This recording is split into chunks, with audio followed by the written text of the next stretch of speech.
welcome to our last speaker, Professor Mingxing Zhang from Tsinghua University. And I think Mingxing is the first time to APNet'26. It is actually a real rising star in machine system as we focus on memory subsystems. Right? It's a representative work, basically initiators for very well-known works like Mooncake and KTransformers, right? So we will be talking about how to reduce token costs, which is very painful, right? Basically, I spent like $100 to $200 per month for ChatGPT.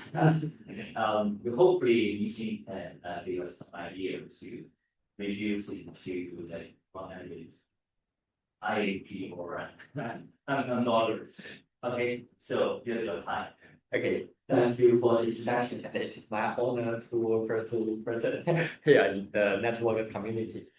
So the topic today is how we can reduce the currently very expensive token cost. And maybe I will also extend more broadly. Maybe in the future, we not only consume the tokens, we also consuming the CPUs, the memories, the SSD for your agent harness for hosting your agent.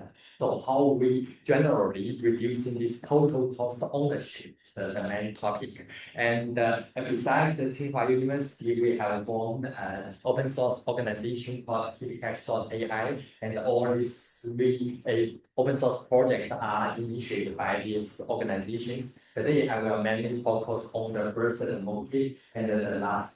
We recently published the agent environment open source project, one for the model service and one for the agent service. So that they will be the main topic.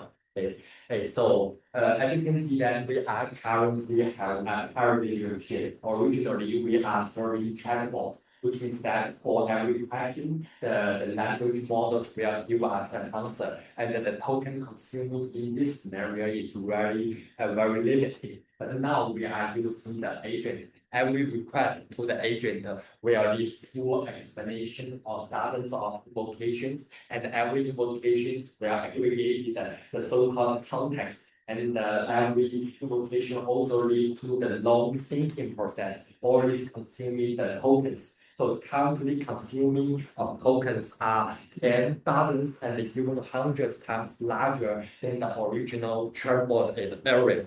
And as a result, currently the inference cost is dominated the current GPU consumption. And so originally we used GPUs for training, but now more than half of the GPUs are used for the inference. And it has become very strange that the new area and the new generation of the GPU chips are mainly built for inference, not for the training. For example, if you have see the NVIDIA plot, you will see that the propaganda of while looping are mainly the main reason that the NVIDIA say that you should buy while looping is that while looping can lead to 10 times of token cost. Reduce the token cost, not reducing the training cost, but reducing the inference cost, which demonstrated the importance of inference now. And but you know that we originally ordered to have a better capacity of generating of the tokens. We build a lot of data centers, aggregate a lot of chips. But this is not enough, because if you only aggregate the number of key flows that you can reach is only the capacity of your data centers. But this capacity are only, so for example, the material of that you can generate the tokens. But the tokens are the real product that can be consumed by the consumers.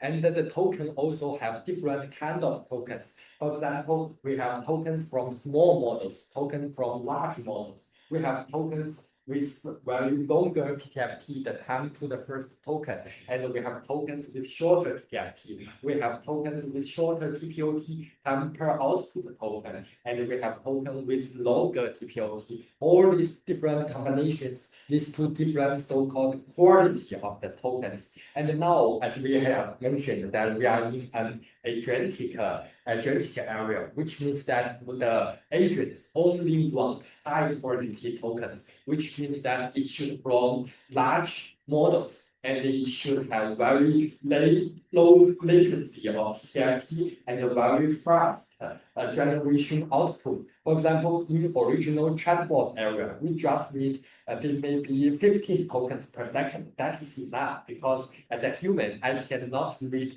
faster than 15 tokens per second. But now these tokens are read by the agents and the regions want as fast as possible. Also, that is the reason why we need high quality token. And the high quality token is more difficult to accelerate, more difficult to optimize. And that is the reason why we need to talk about more functionalities and optimizations to how to optimize this area.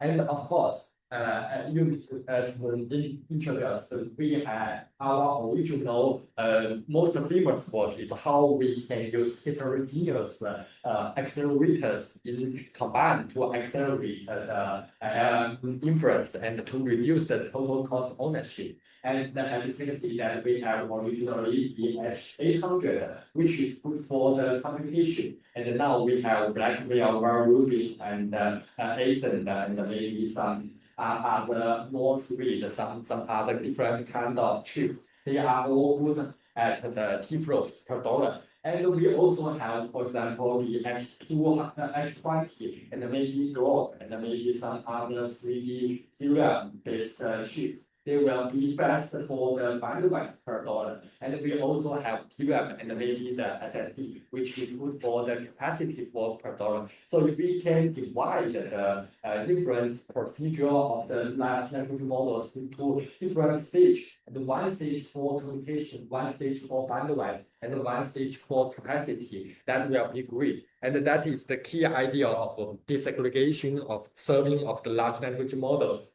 And many of the previous person have already talking about the previously called disaggregation, and they have also talked about the KVCache reusement. These are all the basic ideas of forming our Mooncake architecture, which we use the chips for the best for the T-flows for reveal, best for the bandwidth for the code, and best for the capacity for KVCache. So that is the key idea of Mooncake. And we have, as you can see, it is the basic platform of the Kimi Moonshot chatbot of the Kimi. And begin from here, we have evolved the Mooncake system to a large ecosystem. Because you know that currently disaggregation is one of the basic paradigms in large language model serving. And we have tried to disaggregate more and more different components. For example, currently from the K2 to currently K3, they are all VLM, which means that vision language model. For every VLM, it will have a vision encoder. And this vision encoder is typically a very small CNN encoder. And if you collocate that vision encoder with your prefill, it will lead to very low MFU because this vision encoder is a small model. It typically requires a different algorithm strategy. So a best way is that we disaggregated the vision encoder to another some maybe small task or some tasks especially for the CNN computation. So this we call it EP. And also we have the MOE, the mixture of experts. You know that we currently have hundreds of experts. And we can also disaggregate different experts. And this expert can lead to so-called the resilience of elastic in expert algorithm, which means that if we originally we have one EP, which means that we aggregate a lot of GPUs in a parallelism group. But the problem is that if one GPU is crushed, the whole cluster will be crushed. So the cluster diameter is too large. Now we have elastic EP, which means that if only one GPU is crushed, with other GPU to fetch this expert, and we can continue the expert parallelism. So this is why we need to disaggregate the expert processing. And this disaggregation not constrained in the inference. We have also used it in many training scenarios. For example, in the reinforcement learning scenario, we know that every reinforcement learning in stage, we have two stages, one training stage and one inference or load stage. And after every load, after every training, we need to distribute this newly updated model weight from the training clusters to the inference clusters. And how we make this training fast as possible. We need some faster state transferring, and that's also based on Mooncake. And also, the most important problem in the world is units. Some of the requests will have a very long output, which will lead to the units of the workload and the idle of your whole cluster. And how we solve it, we have partial law, which means that we just checkpoint that progress and reuse them in the next iteration. And this checkpointing and reusing is just checkpointing the KVCache and then reusing them in the next iteration. And this is also based on the Mooncake store. And also we currently for our every large language model, we need some kind of multi-token prediction or draft model in order to accelerate its generation speed. And in order to train in such a draft model, we also have two paths. One is the inference, and the other one is the training of the draft model. During in between, we need to transfer the activation stage from the inference group to the training stage. And this is again a very large volume of data transferring, and we using the Mooncake store to store this kind of intermediate state. So as a summarization, currently we have a lot of different kind of scenarios that we need to transfer a lot of weights, but typically in terms of tensor, large tensor, from one side to another side. And currently all these optimizations, many of them are based on Mooncake. And also we have collaborated with all the important ecosystem partners such as VLM, such as Acedemic, Token Speed Dynamos, in order to make our system as easy as possible to the users to use them. But this, as you can see, that the Mooncake engine is designed maybe 2 years before. That is actually time flies, and we found that our originally design actually do not value the future of heterogeneous service. So currently we are designing a new version of Mooncake engine. And the main reason is how we can handle this kind of very complex topology of the network. And the problem is that originally in the first version of Mooncake engine, we choose to use an imperative as selection parameter, which means that at the start time, we need to select which protocol you use. You use TCP, you use RDMA, you use NVLink. And it will use a fixed and state plan selection policy. And we will explain why this is not good. And also, of course, it is not that resilient to the failures. So in the first case, as you can see that currently we have different kind of protocols. For example, between the GPU of the same machine or the same supernode, we have scale-up network such as NVLink. And between different nodes, we have RDMA. But originally, in the first version, in the first design of the Mooncake translation, if you choose that the translation based on RDMA, it cannot use NVLink. If you choose that the translation based on NVLink, it should not use RDMA. That is not good, right? Maybe we want to choose to directly use NVLink or RDMA, and even more complex. We want first use NVLink, then use RDMA, and finally use NVLink again. We use 3 hop in order to have the best aggregated bandwidth. So this flexibility is not presented in the original version. And the second is that in order to aggregate all the network interface card of the same machine, originally we have a very fixed size of the trunks. We slice all the originally trunk into 64 kilobytes and distributed them to different network interface cards. But different cards will have different loading balance. So the tail latency can be very large than the desired aggregated bandwidth. And the failure is also an important problem when we have a large cluster. If one network interface card is crushed, but we still have other network interface cards, so we can still consume and we can still send. But in the original design, this kind of error cannot be handled automatically by the library. It should be handled by the upper layer applications. And typically, the upper layer applications also do not handle this kind of failures, will lead to a crash of the serving engine. That is not good. So how we can combine all these problems into a single problem and solve them at once? We found that essentially all these we can have some kind of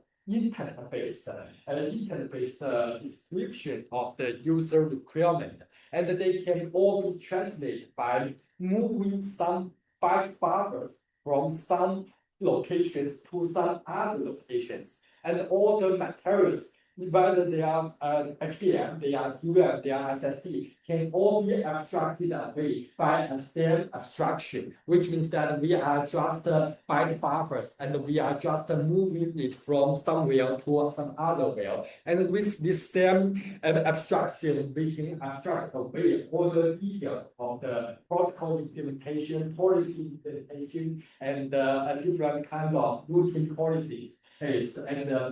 And it enables us to dynamically choosing from different kind of protocols. And we also can have different dynamic slicing. We can choose in the lowest loaded the network interface card to have a better, more balanced transferring. And also we can have a better resilience of the network. If one card is failed, we just choose another route as long as there are some load. And even if all the RDMA are failed, we can still go back to the TCP to continue the the inference or the training process. So with all this, with the same abstraction, we have implemented a new version of Mooncake transfer engine. We call it transfer engine new technology, and it is have a transport plugins, which originally the first layer, but currently the bottom layer, and they are these detailed implementation are abstracted away by the unified segment abstraction, and we have also a standalone orchestration library and framework for which the routing, which means that dynamic routing, and the staging means that if we want first RDMA, the second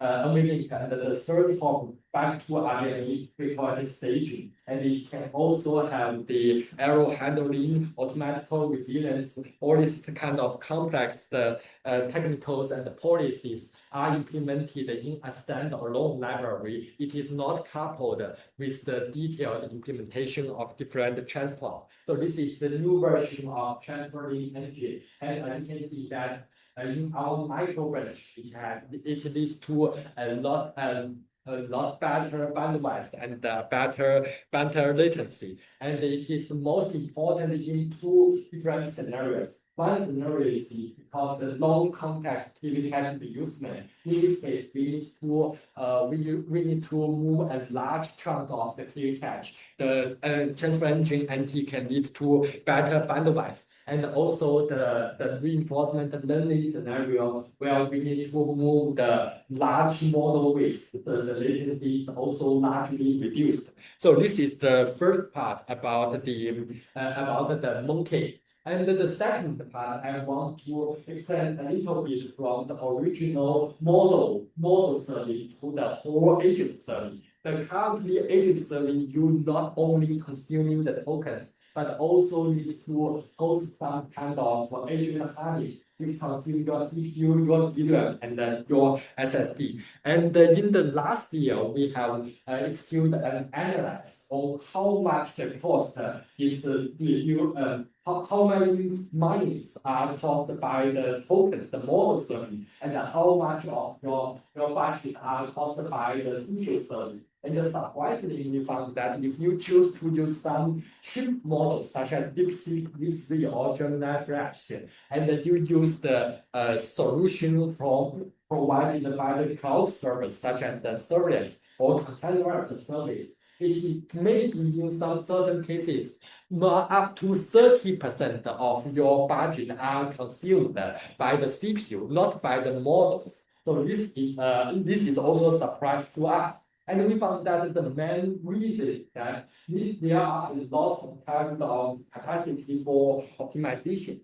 For an agent, typically you will execute for a very short time period, and then it will wait for a long period of time waiting for the tokens from the models. So the density of this agent can be very high. For example, 100 CPU can typically serve 1,000 agents or even 10,000 agents. But the current cloud solution does not provide such density.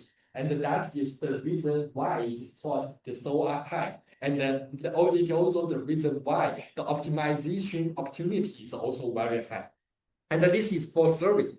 And for the training part, we also found there are a lot of difficulties. For example, the current agent environments are based on three main components. One is the base image, such as the version of the Linux, whether it is a webhead, whether it is a Ubuntu, something like that. And also we have workspace. The workspace is related to your problems. For example, for every software engineering problem, we need to construct a workspace. And for every workspace, we also need to couple it with many tools, such as Cloud Code, the Codex, the Open Code, something like this. And the originally, for example, the typical solution is E2P. You will use a monolithic template to handle all these three components, which will lead to an explosion of the combination. You need a N multiply M and multiply K kind of different templates, and that will be very large because these numbers will be hundreds or even thousands. And more importantly, for every update of one component, needs to refresh all the image. And the most important is the tools. For example, the codex will be updated daily. So every day you need to update your codex. And every update of the codex, you need to refresh all the templates, and that will lead to a very expensive refreshment. So this is not good, and we need some kind of layered representation of the image and a flexible combining and the construction of this image. And also, when we want to evolve this kind of image, it is typically a very burst workload.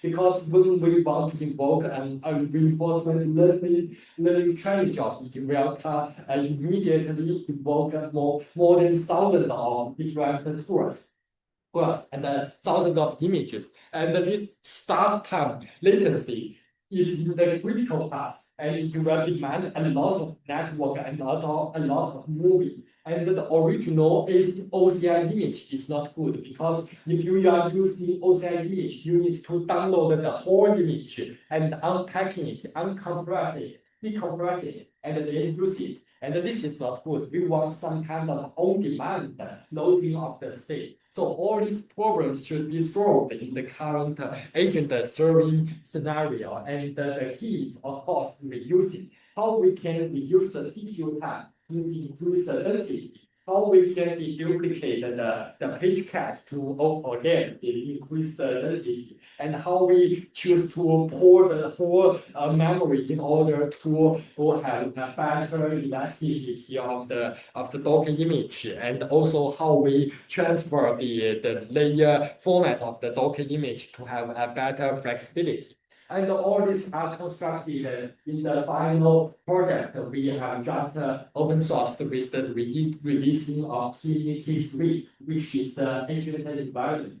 It has three merits. One is low deployment cost. high density and high utilization, and it have a faster startup and execution. It also enable faster fork, which means that if you have one agent, if we want to fork it into 100 agents, it can be finished in 10 milliseconds or something similar, some latency similar to 10 milliseconds. And we also try our best to make it easily adopted, which makes it very compatible with the existing interface like the E2B. And the main idea is actually very easy. We have one gateway, and we do not use Kubernetes because we want a faster startup. And the control panel latency of Kubernetes is not tolerable. And we use Firecracker because currently the large language model is very good at hacking. So if you use Docker and you try, and they will try to hack the Docker and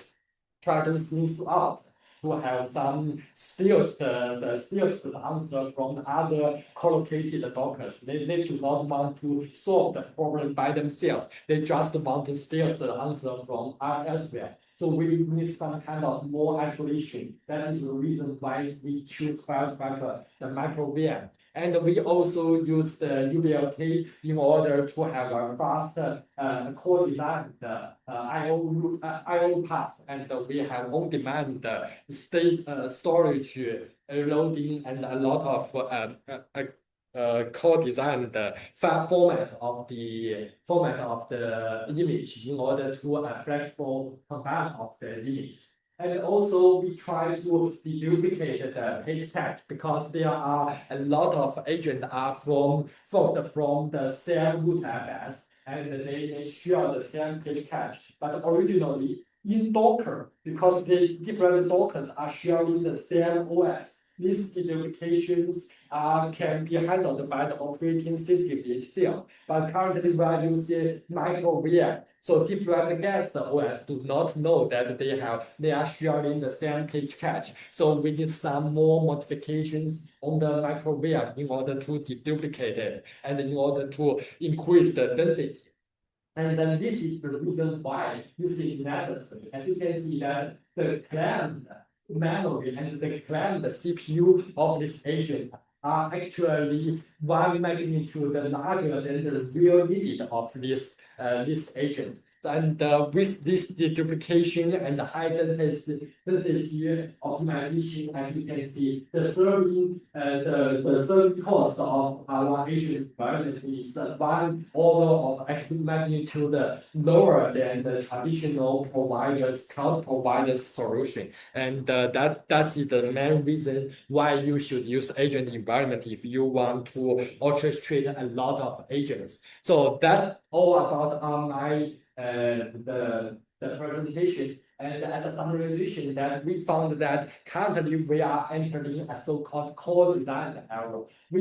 I'm originally a system guy, and now I'm talking here with the network guys. And even more, we are currently have a deep connection with the algorithm guys, and maybe in the future with the hardware guys. Because currently we are in a short limitation of all kinds of resources. But currently we have a very high belief in the scaling law. So how can we scale to the next level if all the resources, the GPUs are limited, the DRAM are limited, the CPUs become limited, and even in the future, the science become limited. How we can continue this scaling? We need core design. There are a lot of opportunities. If we core design the whole full stack, we can continue our scaling without using a lot of resources.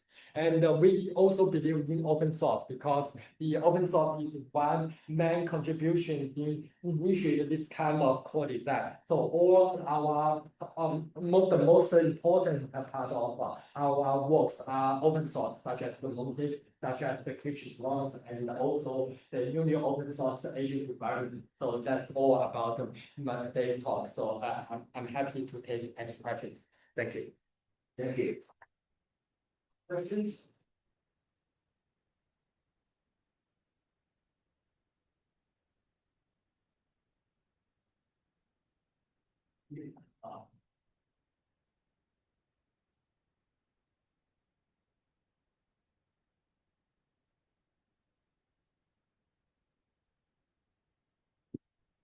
It's a third package. Before I ask any questions, the question about you all mean about we see the packages usually count the people with some degrees. That's what we see is not the original series. I don't know you all mean about this. We have these solutions of the value. Your approach solves. So the total factor is measured by what? Hit rate. Hit rate. Hit rate. Yeah, hit rate. If it hits, we got very low price, and if you didn't hit on a higher price, yeah, that's not reasonable. Yeah, actually, that's it's related not only to the technical part, but also the business model of the token factory. And equally, the current pricing model is that the cost of output token is lower than the real consumption, which means that the serving output token is losing money for the token factory. And then the pre-sale cost is typically similar to the real consumption. And the cash input, as you can see that we actually can overlap all the production of the KVCache with the real computation. So you can see that actually it costs zero money, right? The cost is zero.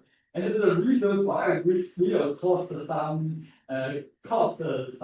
price for the cash token is in order to balance the price model or the cash for is good for revenue, and the output is not good for the revenue. And that is also the reason why that this thing costs a very low price for cash token. And it is cost that this maybe it is priced by the real consumption. But in most token factory, the price model is not only decided by the technical part, it is also decided by the business part. One more question? You have.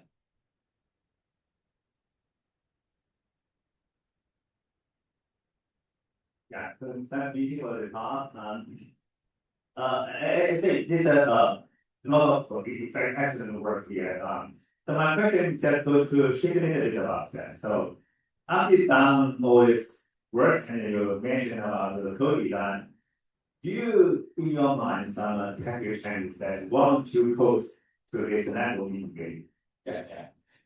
Actually, for the network, I can see that the Mooncake part of my contribution is mainly how we use IMA in the best way. And we have discussed the next version of Mooncake, which is the Mooncake MT. It is just a borrowing of the original request flow to the packet flow. The packet splitting brings the same idea that driving the Mooncake. So essentially, the currently I'm not sure how to come to this. I think that the moving of bytes is the real limitation of the current price of the tokens or the consumption of the resources. It may be related to the storage, it may be related to the network, but I think we can take it as a broader scenarios.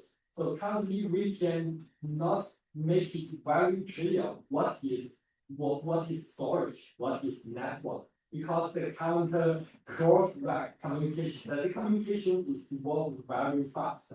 And currently we have mega kernels. Originally, mega kernels means that we just fuse adjacent kernels in one chip. But now we have mega kernels that we fuse the for example, tensor parallelism of different GPUs in one scale-up domain into one kernel. And in the future, for the expert parallelism, we need to use the mega kernel for the whole cluster. So what kind of is cluster level GPUs? We can see a cluster level GPUs. In this cluster level GPUs, what is network? What is storage? Actually, they are the same thing. And how we can handle the latency part. This is the critical.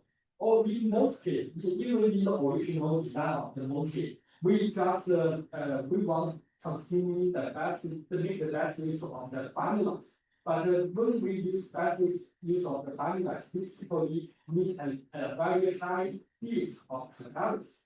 But in the large language model service scenario, the concurrency is typically very low. It is always burst. We want a burst of communication, and then idle, and then burst, and then idle time. So how we can handle this problem in a class language view will be the next frontier of the research, I think. All right, let's thank Mingxing for his excellent talk. Thank you.